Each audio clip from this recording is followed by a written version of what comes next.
Hello दोस्तों, मैं प्रियंका स्वागत करती हूँ आपका अपने परिवार टीचर सक्सेस चैनल में। आई होप आप सभी लोग बहुत बढ़िया होंगे, पॉजिटिविटी से भरी हुई होंगी और जितना भी आपने स्टडी का टाइम टेबल सेट कर रखा है, डेली फॉलो कर रहे होंगे, डेली कुछ नया सीख रहे होंगे।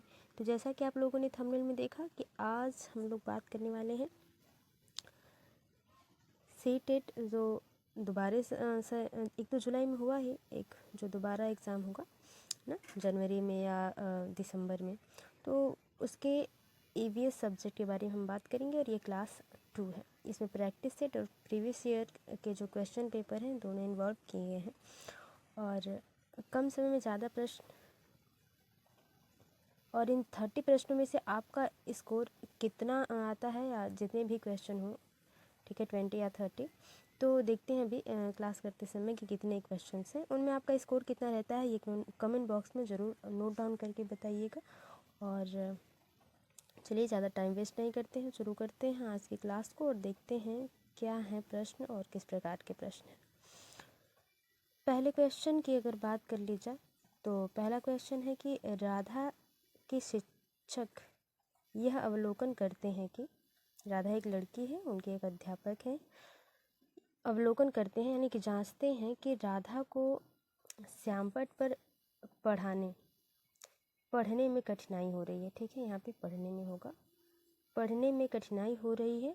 डॉक्टर सलाह देते हैं कि राधा को ऐसे खाद्य पदार्थों की मात्रा बढ़ाने की आवश्यकता है जिनमें निम्न पोषक तत्व प्रचुर मात्रा में हो: विटामिन के, विटामिन ए, विटामिन सी और विटामिन डी। यानी कि उसको अपने भोज्य पदार्थ में कौन से विटामिन को लेने चाहिए जिससे अब पढ़ने में दिक्कत है तो उसे दिख नहीं रहा है अच्छे से बच्चे को, इस वजह से क्या है जिसमें बच्चे थोड़ा सा क्लियर हो सकता है क्लियर न दिखाई दे रहा हो या जो भी, तो कौन सा ऐसे विटामिन से जो वो सेवन करेगी तो उसका बढ़िया इफ़ेक्ट होगा।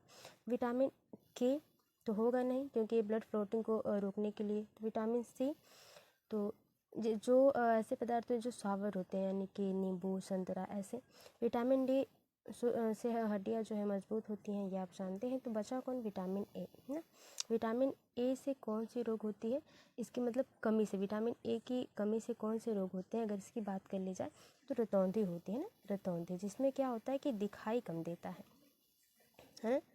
तो दूसरा ऑप्शन बिल्कुल सही हो जाएगा, विटामिन ए। और बात कर ली जाए विटामिन के और सी की, तो विटामिन के की बात कर ली जाए, इसका रासायनिक नाम जो होता है वो होता है फिलोक्विनोन।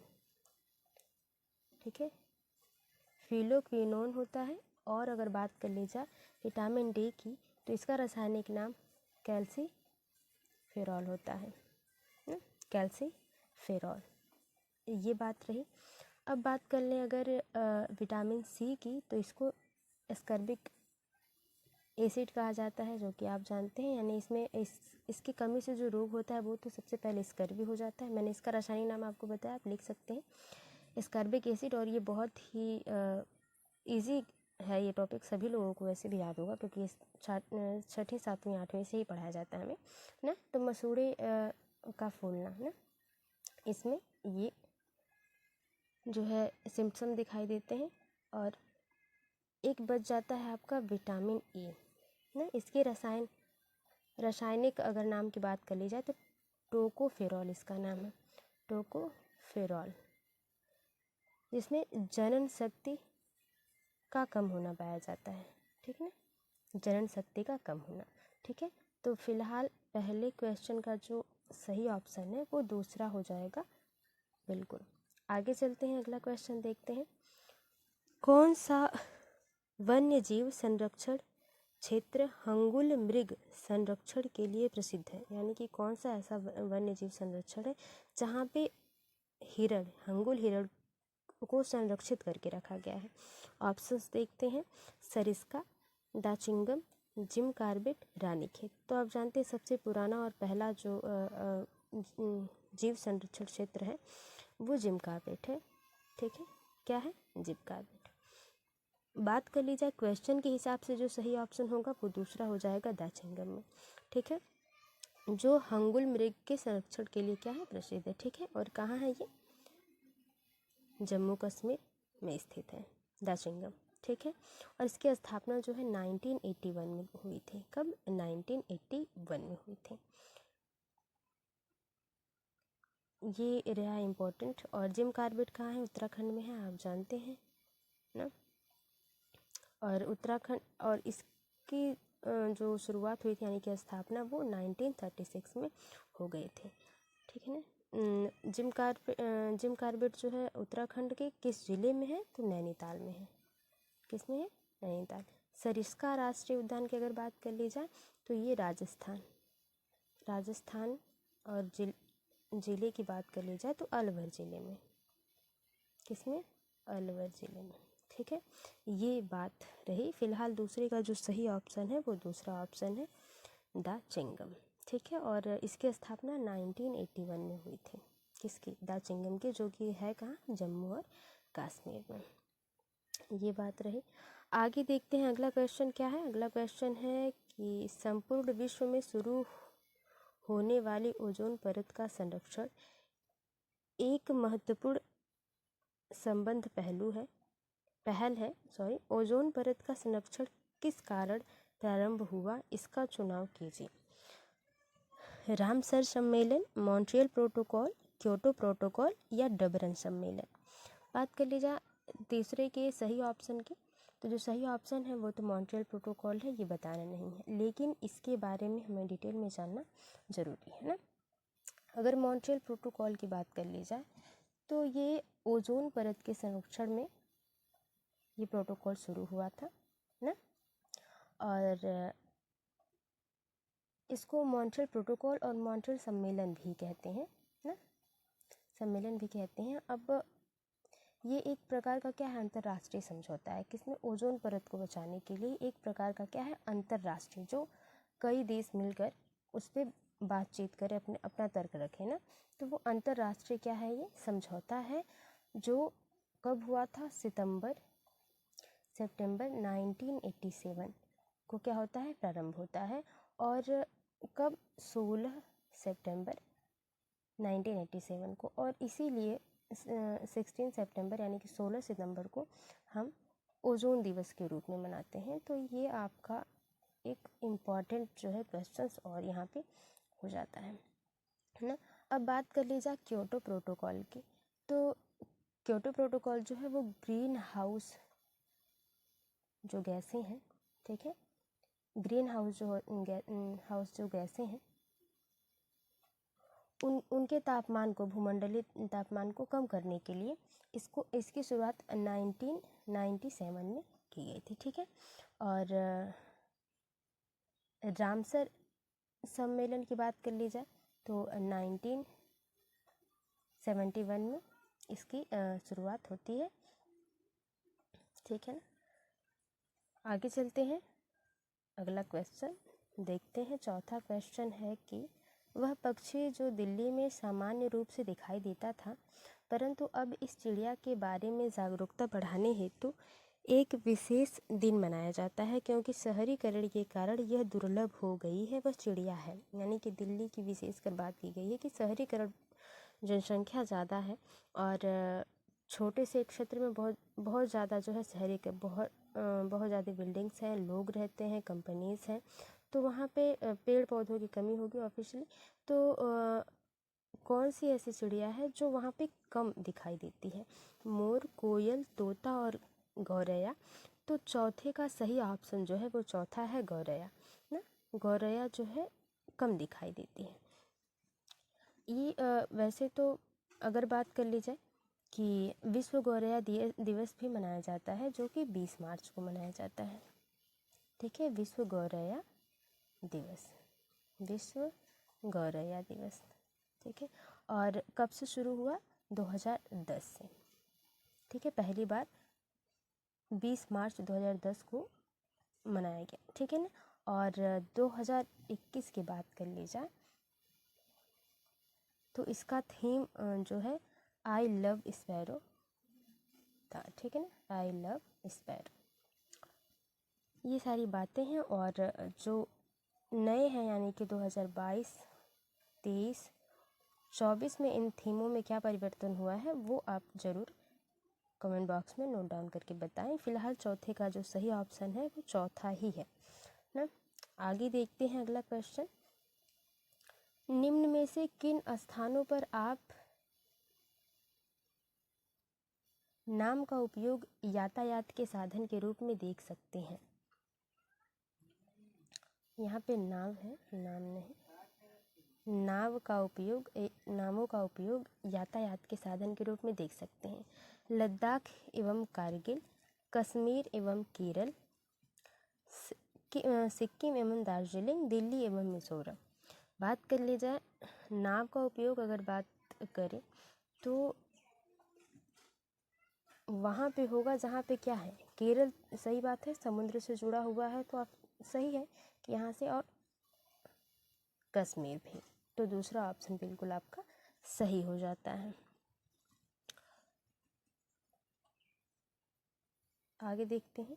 निम्न में से कौन सा एक कीट भक्षी पौधा नहीं है, यानी कि कीटों को खाने वाला, नाइट्रोजन को पूरा करने के लिए कीटों को खाने वाला कौन सा पौधा नहीं है? डायोनिया, नेपेंथस, एजिरेटम और सैंड्यू। अगर बात कर ली जाए तो कीट भक्षी पौधा नहीं है, वो एजिरेटम है। ठीक है,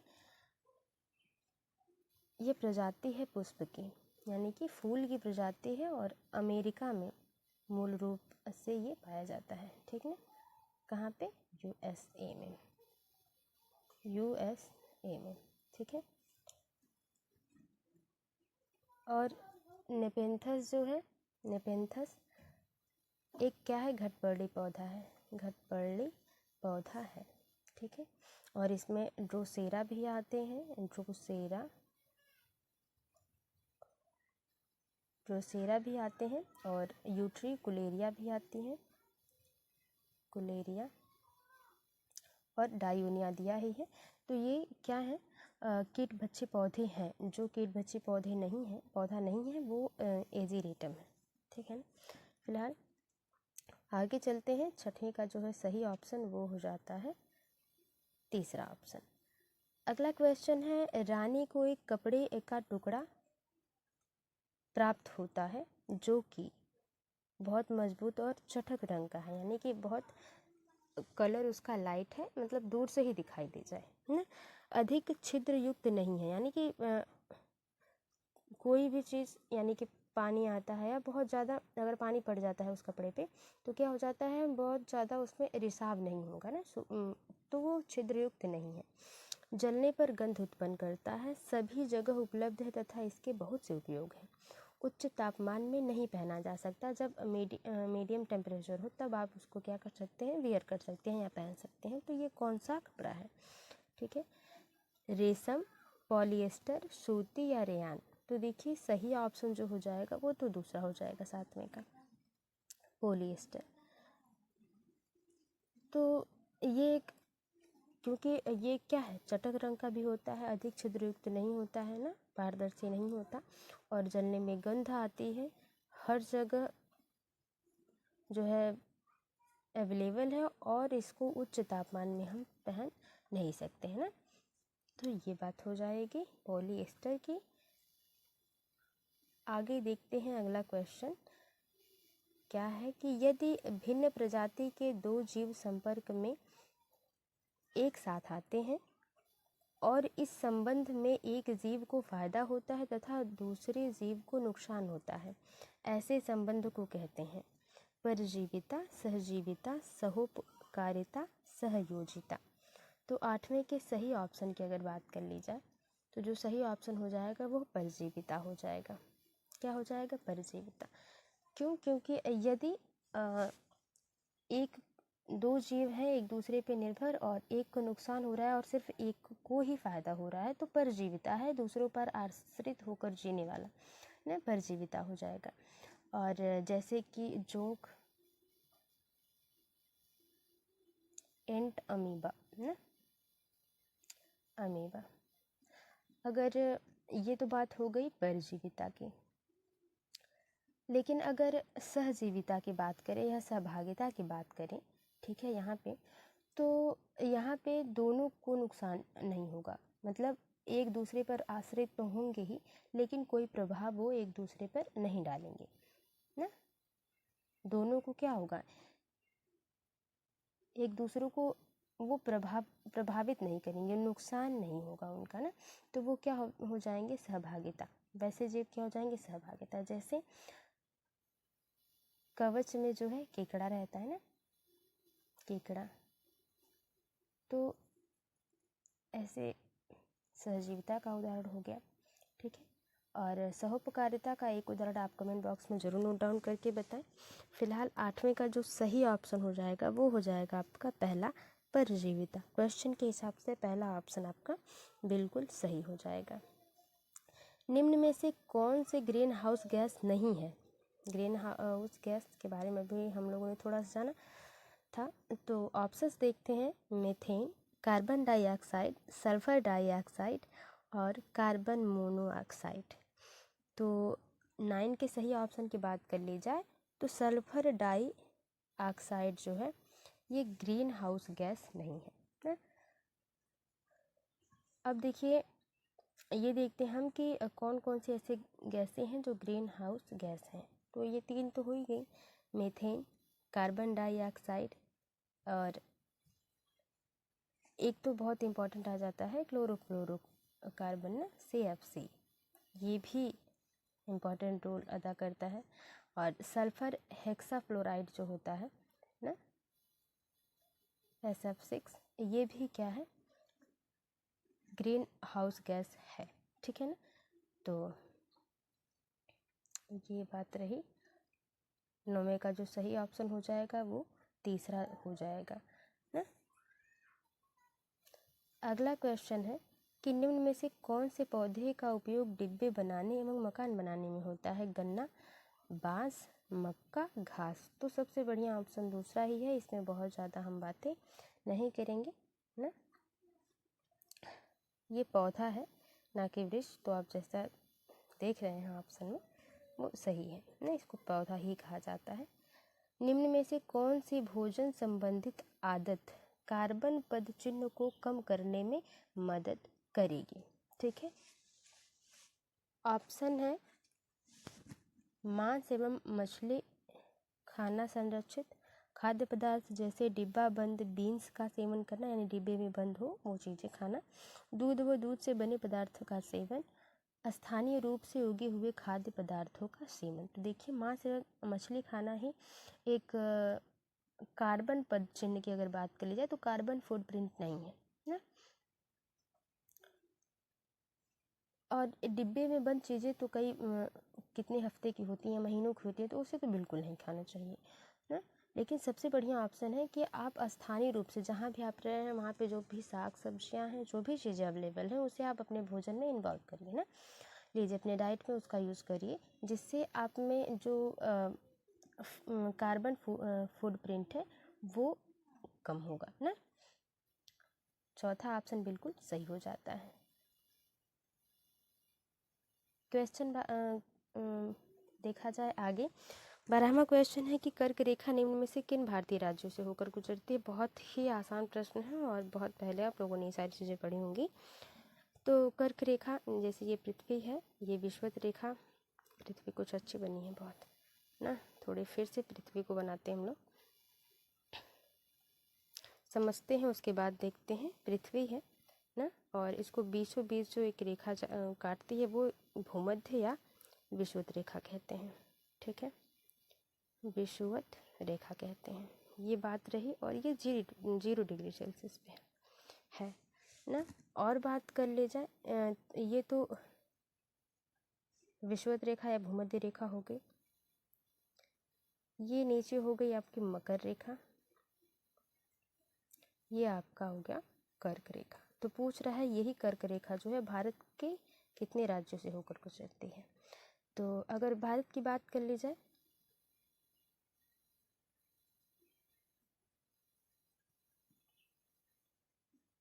कुछ अच्छा सा भारत बना था, इसमें थोड़ा सा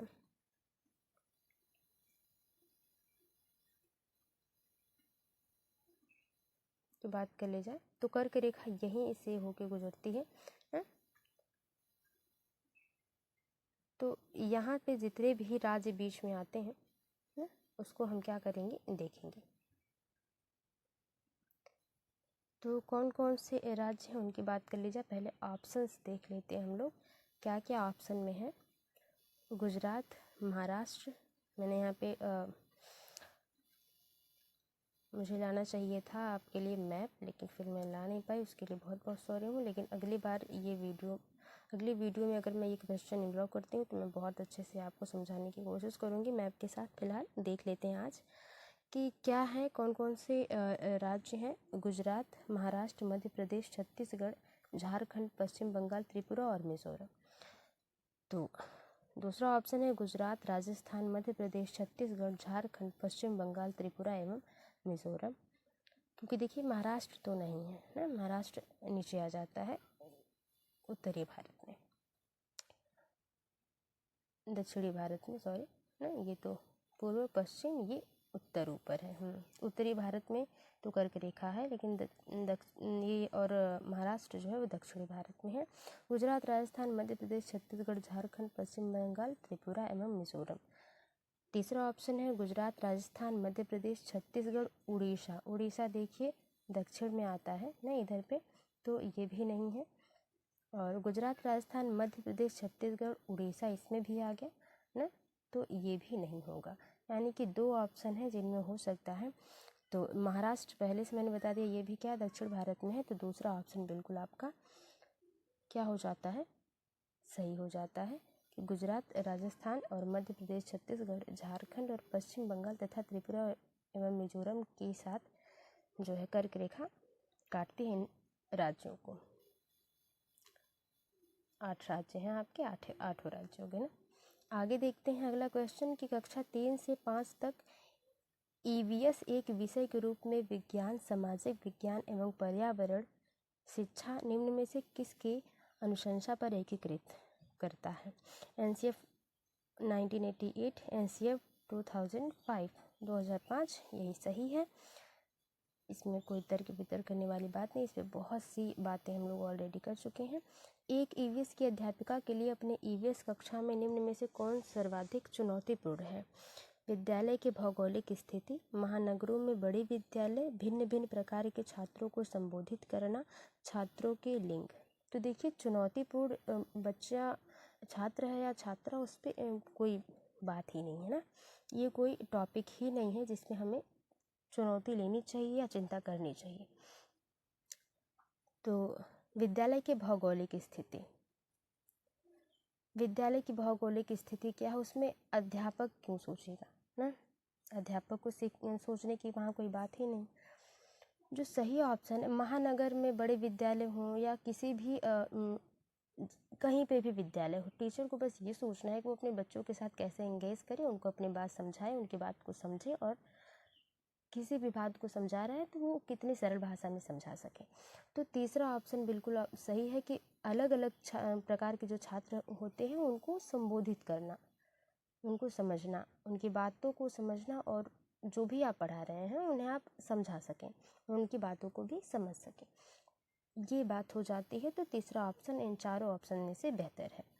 अगला देखते हैं क्वेश्चन कि एक शहरी परिवेश में कोई सब्जी बेचने वाला अपने उत्पादन को लंबे समय तक नहीं रख सकता और इस कारण तुरंत ही उसे कम दामों पर बेचने का निर्णय ले लेता है। यानी कि एक शहरी परिवेश है, शहरी माहौल है, और वहाँ पे सब्जी बेचने वाला क्या लंबे समय तक अपने उत्पाद को अपने साथ नहीं रख सकता है, और जब शाम होती है, जैसे पूरे दिन अगर वो सब्जी बेच रहा है व्यक्ति, तो शाम होते होते वो चाहेगा कि उसकी सारी सब्जियाँ बिक जाए, तो वो क्या कर देता है, दाम जो है, उनके जो भाव हैं, प्राइस जो है, उनको कम कर देता है ताकि शाम होते होते ही बिक जाए, बचे न कल के लिए। इसका रीज़न क्या है, वह सूचना प्राप्त निर्णय लेने के लिए शिक्षित नहीं है। वो शिक्षित है, अगर वो बेच पा रहा है चीज़ों को और लोग उनसे खरीद रहे हैं, वो बातें कर पा रहा है लोगों से, तो वो शिक्षित है ना, ये तो कोई लॉजिक ही नहीं हुआ। उसमें विक्रय बेचने की कला का अभाव है। शीघ्र खराब होने वाला सामान होने के कारण संकटग्रस्त बिक्री, उसे बाज़ार के नियमों का ज्ञान नहीं है। तो बाज़ार के नियमों का ज्ञान बिल्कुल है उसे। अगर व्यक्ति सब्जी बेच रहा है या कोई भी चीज़ कर रहा है तो उसमें उसको ज्ञान है, इसी वजह से वो उसमें है। लेकिन जो सब्जियां बहुत जल्दी ख़राब हो जाती हैं, उन्हें यही कारण है कि वो क्या करता है, सुबह जल्दी पहले बेचना चाहता है ताकि वो अगले दिन अगर वो बच जाती हैं तो वो क्या हो जाएंगी, ख़राब हो जाएंगी। कुछ पैसे न मिलने से बेहतर है कि कुछ मिले, इस वजह से वो कम दामों में चीज़ों को, सब्जियों को बेच देता है। तीसरा ऑप्शन बिल्कुल सही हो जाएगा। अगला क्वेश्चन है कि निम्न में से किस पक्षियों की चोंच में छानने की प्रणाली होती है, यानी कि वो जो भी जीव उसे खाना है या भोजन खाद्य पदार्थ जो भी वो लेती है, वो क्या कर लेती है, छान लेती है ना। तो फ्लेमिंगो, रॉबिन, मैकाओ, गौरैया। तो गौरैया तो है नहीं ऐसी कोई बात ना। 16 के सही ऑप्शन की अगर बात कर ली जाए तो वो फ्लेमिंगो है, जिसे हंसावर कहा जाता है। हंसावर भी कहते हैं फ्लेमिंगो को। और इसी में जो है वो छानने की प्रणाली है ना, यानी कि पानी से या रेत से वो जीव को क्या कर लेती है, छान लेती है, और जो भी उसकी खाने लायक चीज़ें होती हैं उसको अपने खाद्य पदार्थ में लेती है। रॉबिन की बात कर ली जाए तो रॉबिन का दूसरा नाम कलचीड़ी भी है, और इससे बहुत ज़्यादा प्रश्न पूछे गए हैं। अभी तक सबसे ज़्यादा क्वेश्चन जो इन पक्षियों पे, जानवरों पे इस प्रकार के क्वेश्चन आते हैं ना। और मेकाओ, गौरैया की बात कर ली जाए, कहीं पे भी अपना घोंसला बना लेती है ना। और अधिकतर कहीं पे का मतलब है कि दीवारों पर, अलमारी के ऊपर, आईनों के पीछे और छप्पर जो होते हैं उन पर ना, तो ये क्या कर लेती है, अपना बना लेती है घोंसला। ये बात रही फिलहाल। चलते हैं अगले क्वेश्चन पे। उस जोड़े को पहचानिए जो कीड़ों के लार्वा के उदाहरण है ना। इल्ली एवं भृंग, सुंडी एवं मक्खियाँ, भृंग एवं मक्खियाँ, सुंडी एवं इल्ली। तो जो चौथा ऑप्शन है वो बिल्कुल सही है। ये लार्वा के क्या है, नाम है, और किन चीज़ों के लार्वा हैं, यानी कि जो इल्ली है ये कीट पतंगे जो होते हैं ना, उनके जो है ये लार्वा हैं।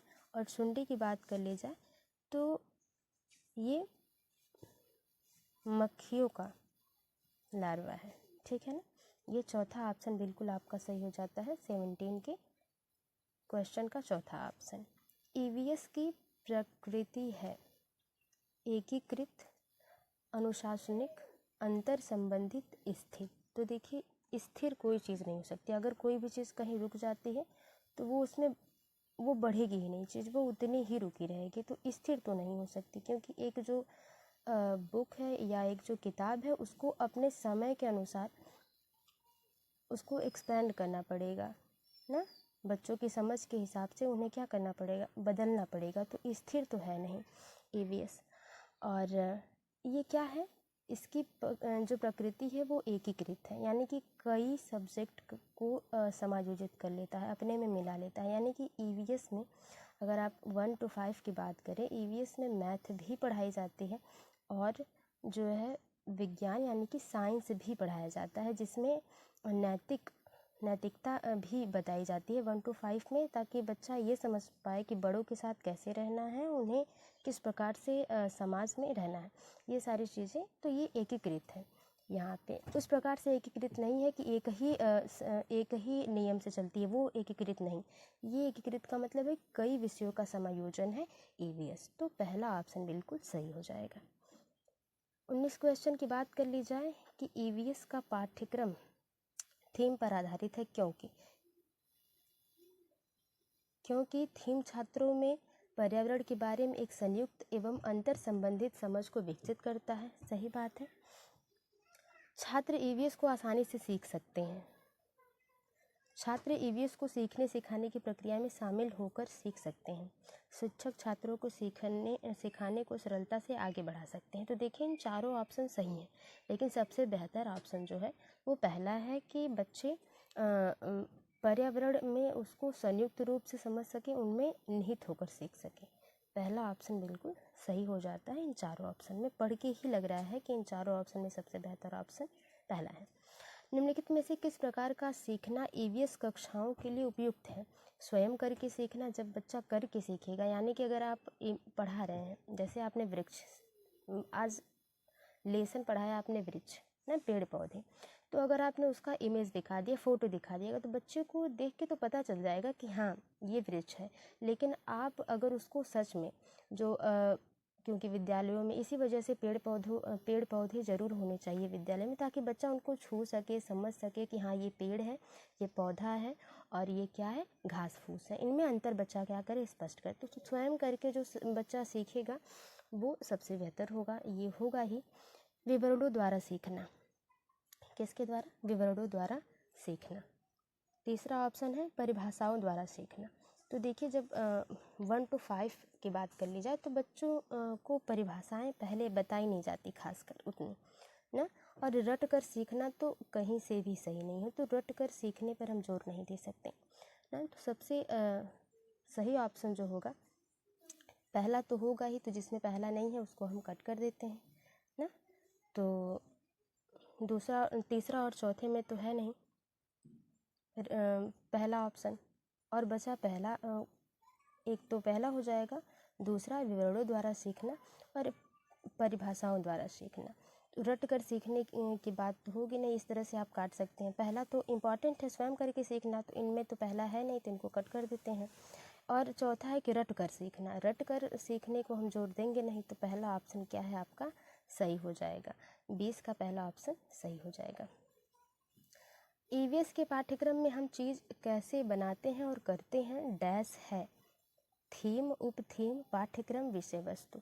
अगर बात कर ली जाए और ऑप्शन देखते हैं, पहला तीसरा चौथा, चौथा और पहला दूसरा तीसरा चौथा।